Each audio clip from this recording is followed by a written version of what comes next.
नमस्कार, स्वागत है आपका के न्यूज में। मैं हूं आपके साथ विशाल पंडित। आप देख रहे हैं खबर उत्तर प्रदेश। रुक करते हैं सुर्खियों का।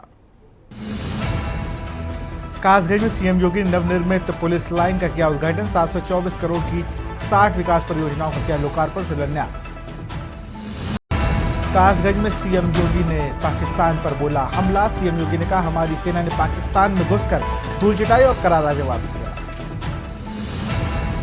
रक्षा मंत्री राजनाथ सिंह का लखनऊ दौरा। एयरपोर्ट से नामजन चौराहे तक शौर्य तिरंगा यात्रा। लखनऊ में के हॉस्पिटल के 25वें वर्षगांठ में शामिल हुए। बड़े मंगल पर लखनऊ में 1000 से ज्यादा भंडारे। डिप्टी सीएम और मंत्रियों ने हजरतगंज में बांटी पूरी। मुरादाबाद में 70 कपड़ा गोदामों में भीषण आग। 10 घंटे बाद 60 फायर कर्मियों को ने पाया काबू। लखीमपुर पीलीभीत में 30 मिनट तक ओले गिरे। लोगों ने बाल्टियों में भरकर फेंके। सड़कों पर सफेद चादर बिछी। आप देख रहे हैं के न्यूज, खबरों का सारथी। लखनऊ से खबर है, यूपी के सभी चिड़ियाघर 27 मई तक बंद। लखनऊ से खबर, यूपी के सभी चिड़ियाघर 27 मई तक बंद। गोरखपुर में हुई थी टाइगर की मौत। मृतक टाइगर से मिले थे बर्ड फ्लू के लक्षण। शासन ने एहतियातन लिया निर्णय। संक्रमण रोकने के मद्देनजर लिया गया निर्णय।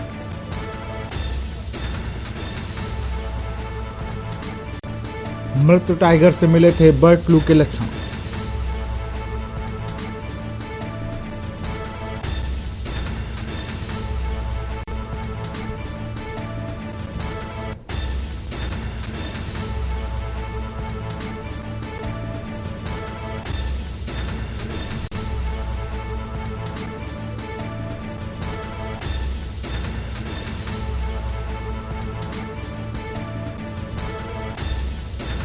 संक्रमण रोकने के मद्देनजर किए जाएंगे प्रबंध।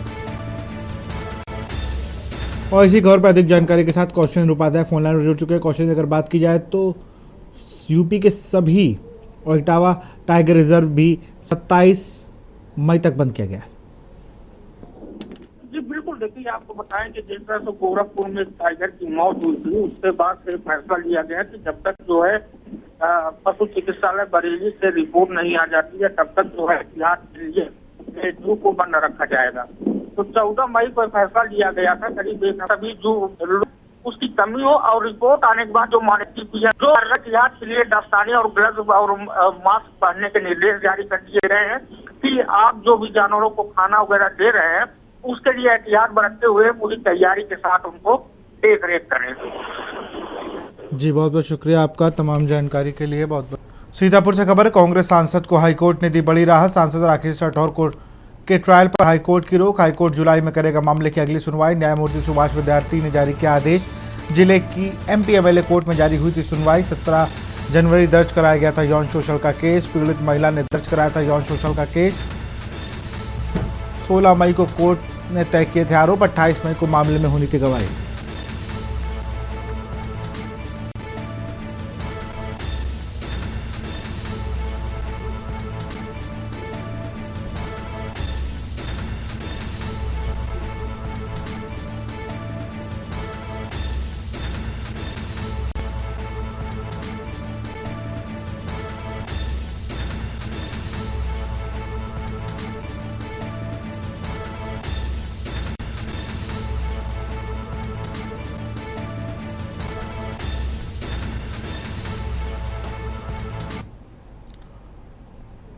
सीतापुर से खबर है, पुलिस की कार्रवाई। 2 गिरफ्तार। हिस्ट्री शीटर बद्री कहार सहित 2 अभियुक्त गिरफ्तार। 2 अवैध तमंचे व कारतूस बरामद। थाना पिंसवा का में 15 साल से फरार बद्री कहार 15 साल से फरार हिस्ट्री शीटर बद्री कहार पकड़ा गया। थाना लहरपुर में सतीश कुमार ने किया गिरफ्तार। दोनों खिलाफ आर्म्स एक्ट के तहत मुकदमा दर्ज।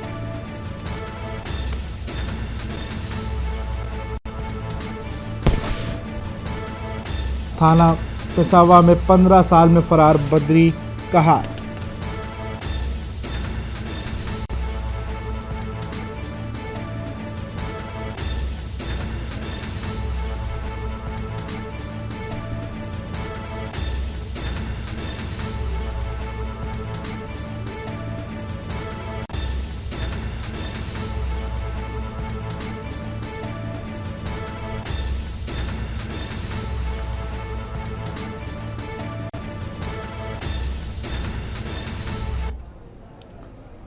औरैया में साइबर सेल को मिली बड़ी सफलता, 5 पीड़ितों के चेहरों पर खुशियां लौटाई गई। साइबर अपराध के शिकार 5 पीड़ितों के कुल 16,49,041 रुपए खाते में कराए वापस। साइबर अपराधों के पीड़ितों ने कराई थी शिकायत दर्ज। साइबर सेल से अथक प्रयासों से मिली सफलता, पीड़ितों की रकम उनके खाते में वापस कराई गई।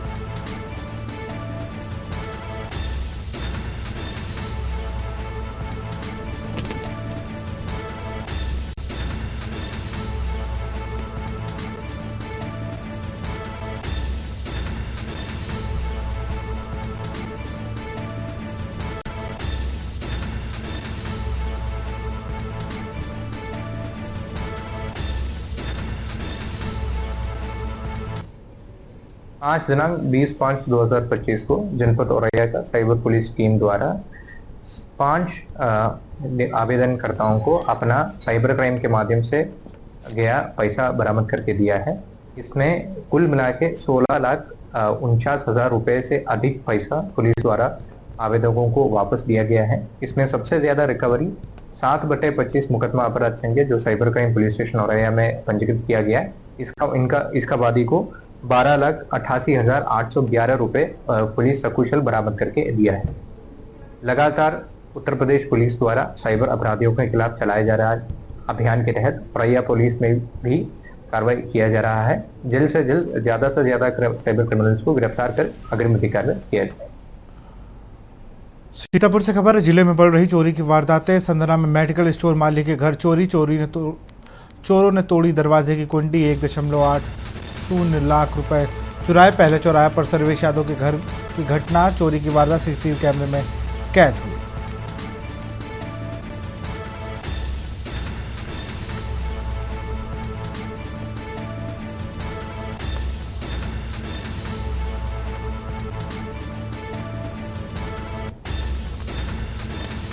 चोरों ने तोड़ी दरवाजे की कुंडी, 1.80 लाख रुपए चुराए।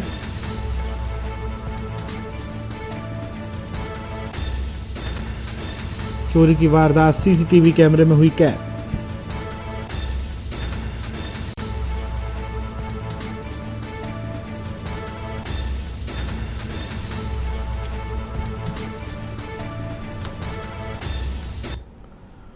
पीलीभीत से खबर है, गत्ता फैक्ट्री में मिली अवैध मजार। कचहरी के पास स्थित गत्ता फैक्ट्री में कॉलोनाइजर ने मुख्य मजार को किया शिफ्ट। हिंदू संगठनों ने मौके पर पहुंचकर किया हंगामा।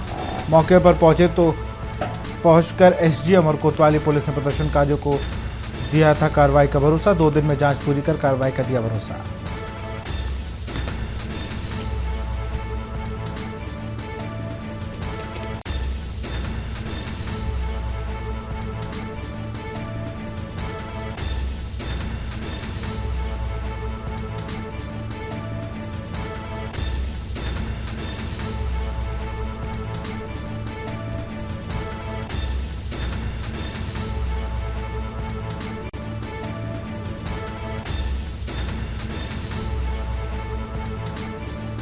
दो दिन में जांच पूरी करने के दिए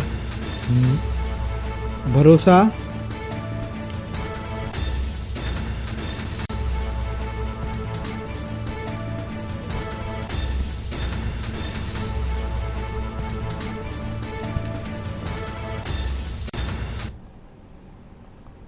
लखनऊ से खबर है, मोहन होटल को एलडीए ने किया सील। एलडीए की जोन 6 की टीम ने की है सीलिंग की कार्रवाई। होटल सील किए जाते पुलिस बल रहा मौजूद। होटल के 2 फ्लोर का पाया गया अवैध निर्माण, मानक के विपरीत बनाया गया था। होटल ध्वस्त होगा। होटल का अवैध निर्माण, होटल में आग के बाद नींद से जागा एलडीए।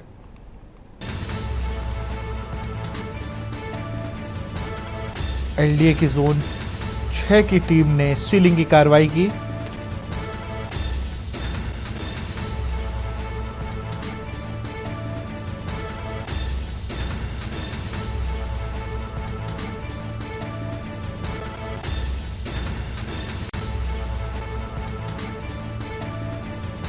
मानक के विपरीत बनाया गया होटल, ध्वस्त होगा होटल का अवैध निर्माण।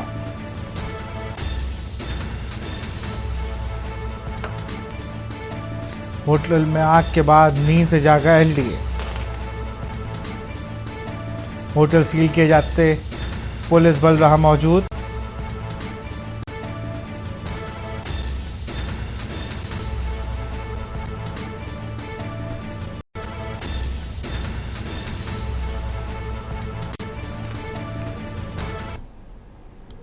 और यहाँ रुकते एक छोटे से ब्रेक के लिए। आप देख रहे हैं के न्यूज, खबरों का सारथी। ब्रेक के बाद आपका स्वागत है। उन्नाव के आदर्श विद्या मंदिर इंटर कॉलेज में राष्ट्र सेविका समिति के 16 दिवसीय प्रशिक्षण वर्ग का भव्य शुभारंभ हुआ। कार्यक्रम का उद्घाटन मुख्य अतिथि डॉक्टर रजनी सरीन ने दीप प्रज्वलित कर किया। उत्तर प्रदेश के विभिन्न जिलों से आई 120 बहनों ने इस प्रशिक्षण वर्ग में हिस्सा लिया है। यह शिविर राष्ट्र सेविका समिति के संस्कार, सेवा और संगठन के मूल्यों को सिखाने का माध्यम बनेगा। 89 वर्षों की राष्ट्र सेविका समिति संस्कृत, सशक्त और समर्पित नारी निर्माण के संकल्प के साथ राष्ट्र सेवा में जुटी है। इस अवसर पर कई प्रांत स्तरीय पदाधिकारी भी मौजूद रहे।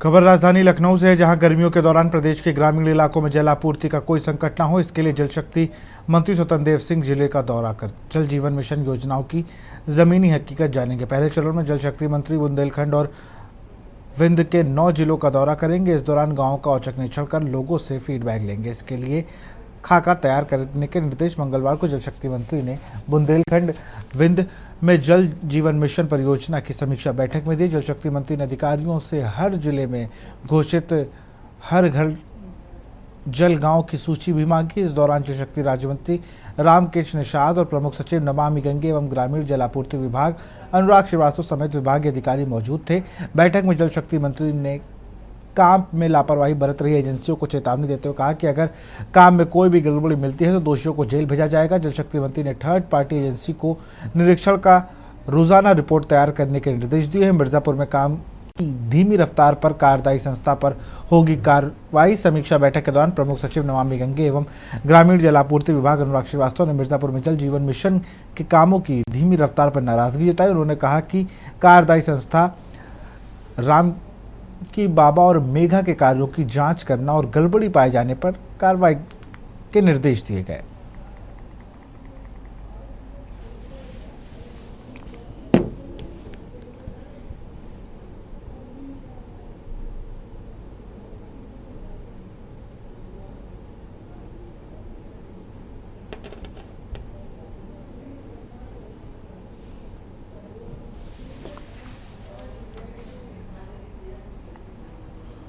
जनपद अमरोहा के हसनपुर तहसील क्षेत्र के गांव रूपा नगला निवासी अवस्था पत्नी योगेश ने उपजिलाधिकारी से शिकायत करते हुए बताया कि राज्य सरकार द्वारा आंगनवाड़ी भर्ती निकाली गई थी, जिसकी भर्ती के अंतिम तिथि 18/4/2024 थी और आंगनवाड़ी कार्यकर्त्री भर्ती में सरकार ने पात्रता के लिए पहले नंबर पर विधवा महिला, दूसरे पर विकलांग और तीसरे नंबर पर मेरिट के आधार पर इन सभी के लिए महिला गाँव की होना आवश्यक है। लेकिन दूसरे गांव की युवती ने अपनी फर्जी शादी के कागजात बनवाकर गांव में आंगनवाड़ी कार्यकर्ती के लिए आवेदन किया और जो कि युवती ने 10 मार्च 2025 का लव मैरिज प्रमाण पत्र जांच अधिकारी द्वारा दर्शाया है, जबकि ग्राम प्रधान का ने शादी नहीं होने का प्रमाण पत्र लगाया हुआ है।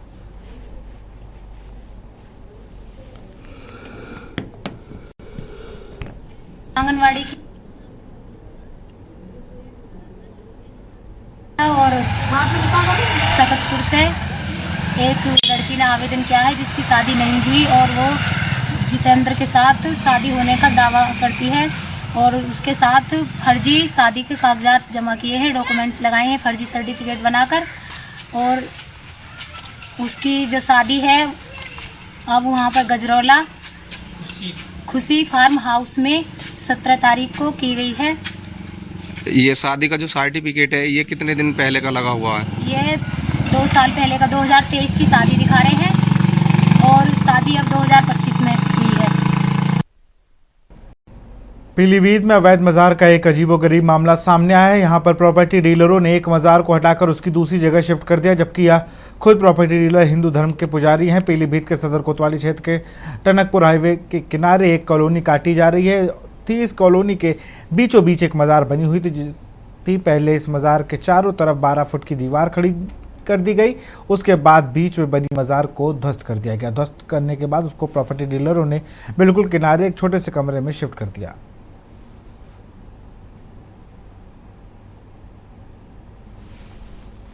आज मैं जैसे कि मुझे जानकारी मिली कि विश्व हिंदू परिषद और सहयोगी संगठन द्वारा इस पर विरोध किया जा रहा था, मैं मौके पर आया हूं और मैंने 2 दिन का इनसे कहा है कि समय दीजिए, प्रशासन पूरी जांच करेगा और नियमानुसार जो भी विधिसंगत होगा कार्रवाई। क्या यह संभव है किसी की निजी भूमि पर कोई और बना जाएगा मजार? किसी भी व्यक्ति को निजी भूमि पर जहाँ पर पहले से कोई अस्तित्व नहीं है, अगर कोई नया निर्माण धार्मिक संरचना का करना है तो उसे अनुमति लेनी है। ये सरकारी रास्ता जो मेरे स्पोर्ट्स एकेडमी पे निकल रहा है, तो ये सामने जो इन्होंने प्लॉटिंग करनी है, इन लोगों ने प्लॉटिंग के नाम पे अवैध निर्माण चालू कर रखा है और अवैध निर्माण में कुछ चीज़ें ध्वस्त भी करी इन्होंने। तो हम लोगों ने इस चीज़ को कहीं भी कोई बात सोची नहीं, जो अपना काम कर रहे थे। अभी इन्होंने हमारे इस मेन रास्ते पे एक निर्माण चालू किया था जो कि गोडाउन लग रहा था हमें देखने में, मगर असल में वो मजार बना रहे थे उसको।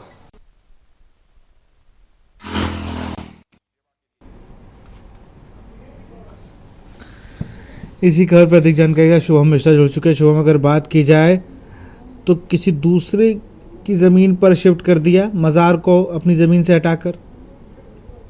जी विशाल जी, जैसा बता दें कि सदर कोतवाली क्षेत्र में कचहरी से कुछ दूरी में एक प्राइवेट कॉलोनाइजर के द्वारा कॉलोनी बताई जा रही थी। उस समय ये मजार बीच में स्थित थी। उसके बाद कॉलोनाइजर्स ने इसे वहां से हटा के दूसरी जगह पे शिफ्ट कर दिया, जिसकी जानकारी सुबह हिंदू संगठन के कार्यकर्ताओं को मिली। वह लोग वहां मौके पर पहुंचे और हंगामा करा। हंगामे के बाद सदर एसडीएम आशुतोष गुप्ता और भारी पुलिस फोर्स के साथ मौके पर पहुंचे और जांच पड़ताल शुरू की। मौके का मुआयना किया। उन्होंने बताया कि लगातार शिकायतें मिल रही थी कि पीलीभीत में इससे पहले भी मजार को लेके प्रकरण आज सामने आ चुके हैं। उसके बाद उन्होंने कहा कि 2 दिन का हमें समय चाहिए, 2 दिन के अंदर जांच की जाएगी। जांच में अगर मजार अवैध है तो उसे डिमोलिश किया जाएगा। वहीं हिंदू संगठन के कार्यकर्ताओं का कहना था कि अगर 2 दिन में मजार नहीं हटती है तो स्वतः ही मजार को तोड़ देंगे। चलिए, बहुत बहुत शुक्रिया आपका शुभम।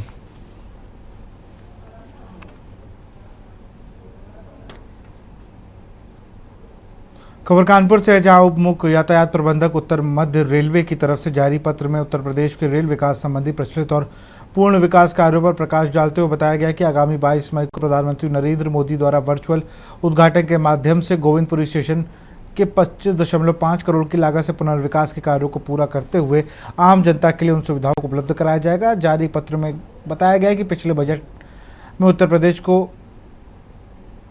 1,91,813 करोड़ रुपए की 5,811 से अधिक रेल परियोजनाएं चल रही हैं। उत्तर प्रदेश के 157 स्टेशनों को विश्व स्तरीय रेलवे स्टेशन के रूप में विकसित करने जाने की योजना बनाई गई है।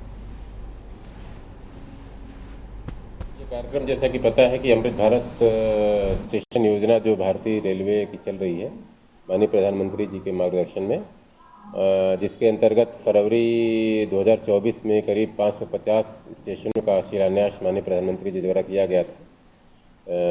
उसी के तहत 103 स्टेशन जो कि अमृत भारत योजना के तहत जिनको विकसित किया जा चुका है, उन 103 स्टेशनों का प्रथम चरण में उद्घाटन समारोह वर्चुअल माध्यम से माननीय प्रधानमंत्री महोदय द्वारा 22 मई 2025 को प्रातः 9:30 बजे ये आयोजन किया गया है। और इसके तहत हमारे जो प्रयागराज मंडल के 2 स्टेशन इसमें चयनित हुए हैं, जिसमें कि एक गोविंदपुरी है और एक करछना स्टेशन है।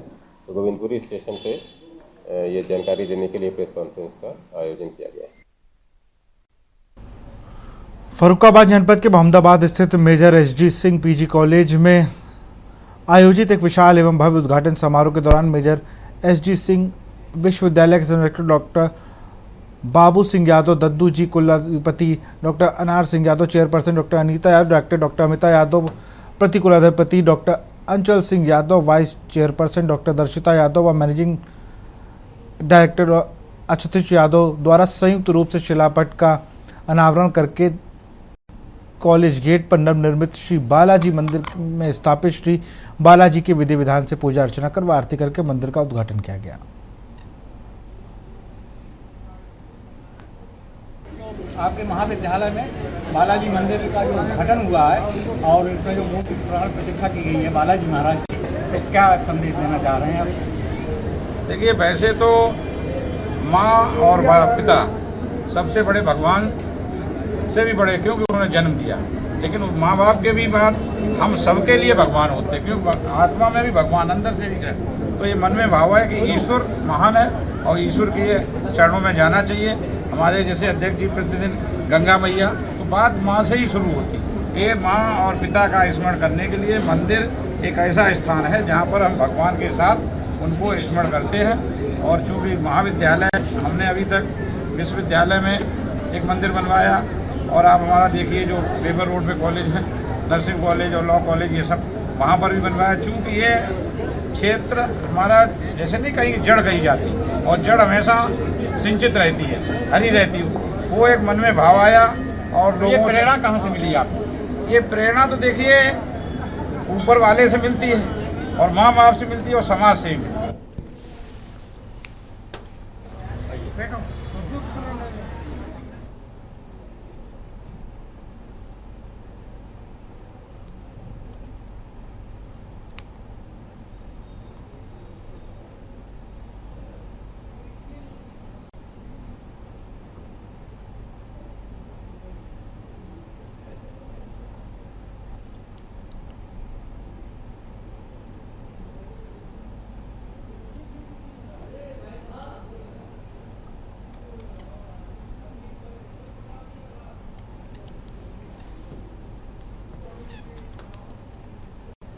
फर्जी बीमा माफिया गिरोह का बड़ा भांडाफोड़ करते हुए एएसपी अनुकृति शर्मा ने अपनी टीम के साथ लगभग 100 करोड़ से अधिक के बीमा घोटाले का अब तक खुलासा किया है। के न्यूज़ से खास बातचीत में एएसपी ने बताया कि अब तक 51 बीमा माफियाओं के खिलाफ सख्त कार्रवाई की जा चुकी है। जांच के दौरान सामने आया है कि गिरोह मृत व्यक्तियों के नाम पर बीमा कराकर उनके नाम पर फर्जी दावे पेश करते, कई मामलों में हत्या और दुर्घटना का रूप देकर बीमा राशि हासिल की जाती थी। इस घोटाले से जुड़े सिर्फ उत्तर प्रदेश नहीं तक सीमित है, बल्कि हरियाणा, दिल्ली, राजस्थान, पंजाब समेत 12 राज्यों तक फैली हुई है।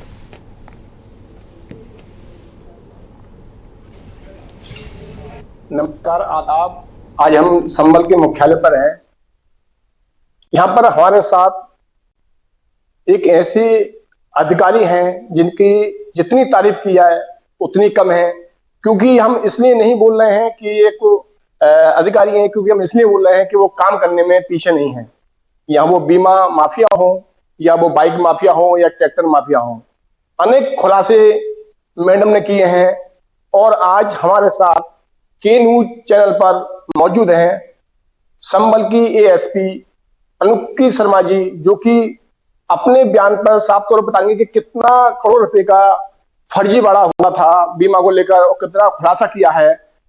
जी मैम, आपका के न्यूज में स्वागत है। हाँ, नमस्ते, थैंक यू सो मच। बताइए क्या। जी मैम, जिस तरह से आपने लगातार खुलासे पे खुलासे किए हैं, चाहे वो बीमा के मामला हो या वो ट्रैक्टर के संबंध मामला हो, अनेक आपने खुलासे किए हो, कई करोड़ रुपए का आपने खुलासा किया, किस तरह से किया, क्या है? तो आप लोग पूरा जानते हैं इस बात को कि हम लोगों ने ये शुरुआत इसकी हुई थी 18 जनवरी को, जो हमारी पहली प्रेस वार्ता की थी हम लोगों ने, जिसमें 2 व्यक्ति जिनका नाम ओमकारेश्वर मिश्रा करण है और अमित, जिनको हम लोगों ने जेल भेजा था, और उनके पास से हमें 11.5 लाख कैश और 19 डेबिट कार्ड हमें बरामद हुए थे। और वो डेबिट कार्ड उनके ना होके अन्य लोगों के थे, जिनके बारे में वो बता नहीं पा रहे थे। उसी में जब हम लोग उसको स्टडी करते गए उनके मोबाइल फोन्स, तो फिर हम लोगों को ये आइडिया लगा कि ये एक तरीके से एक ऐसे गिरोह के सदस्य हैं जो कि लगातार ऐसे लोगों की तलाश में रहते हैं जो कि मरणासन है।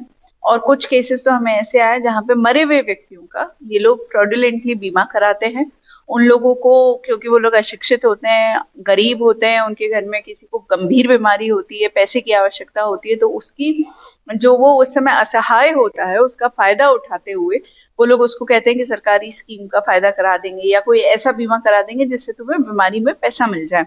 और लोग जो है फिर अपने डॉक्यूमेंट्स वगैरह इनके साथ साझा कर देते हैं और जहां जहां ये लोग साइन करने के लिए कहते हैं या फिर चलने के लिए कहते हैं, ये लोग इनके साथ चले जाते हैं। बाद में जब बीमा का पैसा आता है तो पूरी की पूरी राशि ये लोग हड़प लेते हैं, क्योंकि हमने अपनी जांच में पाया कि जो नॉमिनी का खाता होता है उसको पूरी तरीके से कंट्रोल इन्हीं लोगों का होता है। तो जितनी हमारे साथ में संबल की एएसपी साहब अनुकृति शर्मा जी, साफ तौर पर उनका कहना है कि अगर कोई काम करने से पहले बड़े छानबीन कर लें और बीमा या कोई नॉमिनी बनना चाह रहे हैं तो उसको भी बड़े अपने जो आपका मिलने वाला है, आपके खास है, उस पर विश्वास करें, अन्य किसी पर विश्वास ना करें। कैमरा मैन अखिल के साथ रही सर्वी, के न्यूज इंडिया संबल।